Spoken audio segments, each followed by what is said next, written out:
ఏమో ఇలా జరుగుతుందని అసలు నేను ఎప్పుడు ఊహించలేదు. ఇలా అనుకోలేదు కూడా కలలో కూడా. ఏం జరిగిందంటారా?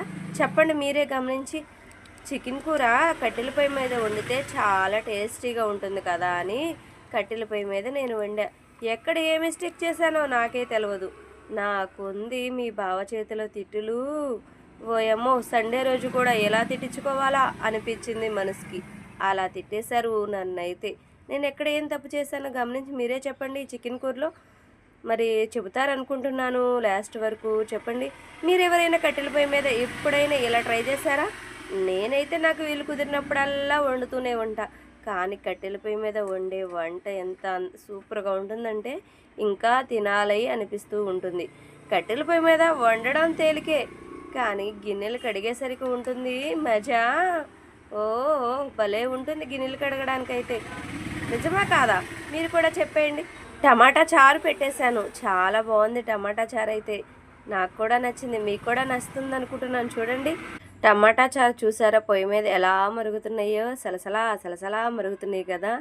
అవి వేడివేడి అన్నంలో ఒక చికెన్ ముక్క తింటూ ఈ చారు పోసుకు తింటే ఉంది. ఓయమ్మో, సూపర్గా ఉంది. మరి మీ బావకి ఎందుకు నచ్చలేదో? తిట్టులు తిడుతూనే ఉన్నాడు నన్ను.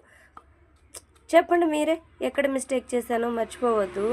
అల్లం, ఎల్లుల్లిపాయి, ఉల్లిపాయ కలిసి రోట్లో వేసి చక్కగా నూరేసుకుంటున్నా కూర్చుని.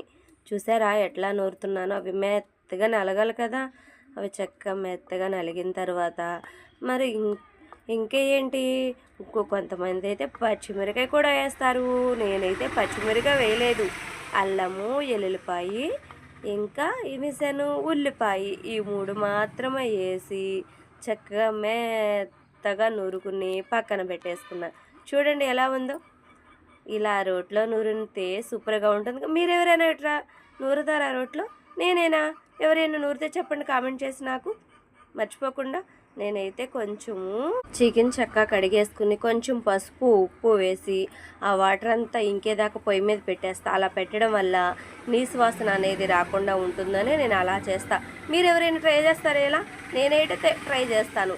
నాలాగా ఎంతమంది ట్రై చేస్తారు కామెంట్ చేసి చెప్పండి నాకు కూడా. తర్వాత వాటర్ అని పక్కన పెట్టేసి కొంచెం బండి పెట్టేసుకుని దాంట్లో కావాల్సిన వస్తువులన్నీ మొదలు పెట్టేసిన. ఏమేమి అనుకుంటున్నారా? అల్లం పేస్ట్, వెల్లుల్లిపాయల పేస్ట్, ఉల్లిపాయ పేస్టు, ఉల్లిపాయలు, టమాటాలు, అలాగే ఉల్లికాడ మొత్తం తరిగేసి పక్కన పెట్టేసుకుని ఇక్కడ మొదలు పెట్టేశాను పొయ్యి దగ్గరే కూర్చుని. చాలా టేస్ట్గా ఉంటుంది అనుకున్నా, కానీ ఎన్ని తిట్టారో నన్ను. ఏంటో ఈ మాయ. మరి ఈ మధ్య బంగారానికే రేటు పెరుగుతుంది అనుకున్నా, కానీ చికెన్కి కూడా రేటు పెరిగిపోతుంది. బంగారం ఏమో అందుకోలేకపోతున్నాం కదా అనుకుంటే తీరా చూస్తే చికెన్ కూడా ఆకాశానికి అండిపోతుంది. ఓయమ్మో, ఏం చేయాలి మనము?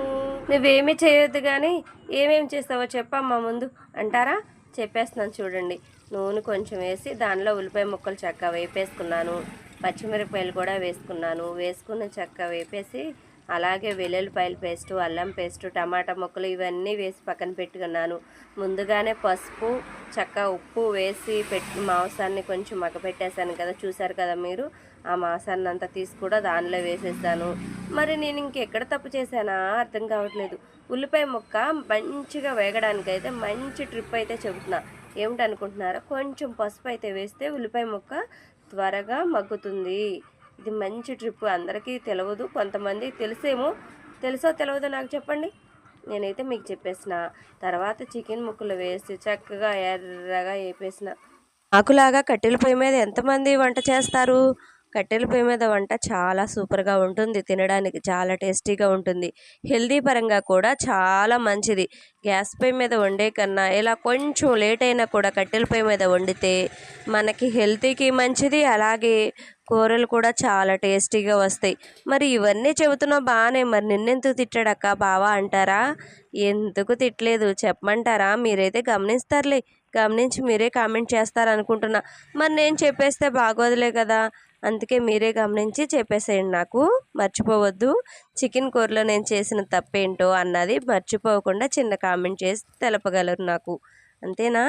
ఎందుకు తిట్టాడో మీ బావ మీకు ఈ పాటికి అర్థమైపోయే ఉంటుంది అనుకుంటున్నా. కానీ కట్టెల పొయ్యి మీద వండే వంటకం ఏదైనా కూడా చాలా బాగుంటుంది, సూపర్గా ఉంటుంది.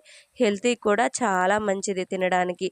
నేనైతే మరి కట్టెల పొయ్యి మీద వండేసాను కదా, అవన్నీ తీసేసుకుని వేరే గిన్నెలో పెట్టేసుకున్నాను. ఎందుకంటే కొంచెం మరి మసవుతాయి కదా పొయ్యి మీద వండితే, మరి ఆ పాటన పెట్టుకుంటే బాదు కదా అని చారు పెట్టే కదా, టమాటా చారు తాలింపు పెట్టేసి వేరే గిన్నెలో పెట్టేసుకున్నాను. మళ్ళీ చికెన్ ఫ్రై కూడా చక్కగా వేరే గిన్నెలో పెట్టేసాను. ఈ రెండు వేరే గిన్నెలో పెట్టేసి ఆ గిన్నెలంక చూస్తుంటే ఉంది.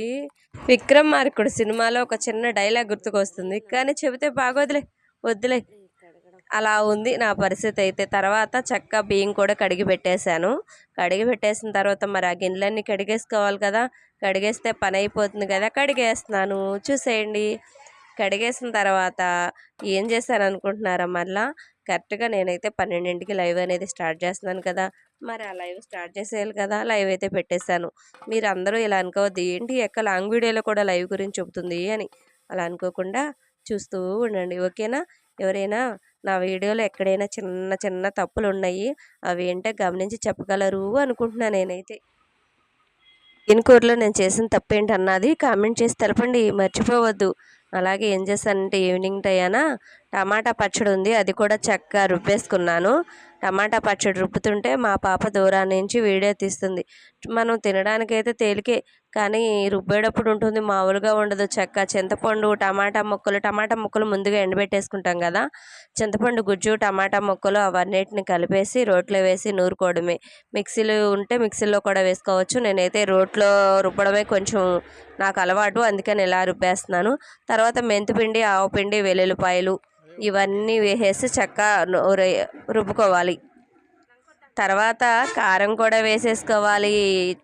చక్కగా సరిపడినంత కారం వేసుకుని, కారము, మెంతిపిండి, వెల్లుల్లిపాయలు, ఆవపిండి ఇవన్నీ వేసుకుని పచ్చడి నూరుకోవడం. తాలింపు పెట్టుకుంటే సూపర్ టేస్టీగా ఉంటుంది. ఆగండి వెళ్ళిపోతున్నారా? వీడియో లాస్ట్ వరకు చూసి ఎక్కడికి వెళ్ళొద్దు. చిన్న లైక్ చేయడం మర్చిపోవద్దు. నేను ఎక్కడ ఏమేమి తప్పులు చేశానో కామెంట్ చేసి తెప్పడం మర్చిపోవద్దు. అట్లాగే ఇప్పుడే నా ఛానల్ కొత్తగా మీరు చూస్తున్నట్లయితే సబ్స్క్రైబ్ చేసుకోవడం మర్చిపోవద్దు. నా వీడియో ఎలా ఉంది అన్నది కామెంట్ రూపాన తెలపండి. మనస్ఫూర్తిగా చెప్పండి, ఎలా ఉందో అలా కాదు అని. మీరు చెబితేనే కదా నాకు తెలిసేది. తెలుసుకుని ఇంకా మంచి మంచి వీడియోలు తీయడానికి ప్రయత్నిస్తూ ఉంటా. ఎక్కడైనా చిన్న చిన్న తప్పులు ఉంటే ఆ తప్పులను సరి చేసుకోవడానికి ప్రయత్నిస్తూ ఉంటా. మర్చిపోవద్దు, ఓకేనా? బాయ్. మరలా కలుద్దాం మంచి వీడియోతో. ఓకే, లైక్ చేయడం మాత్రం మర్చిపోవద్దు.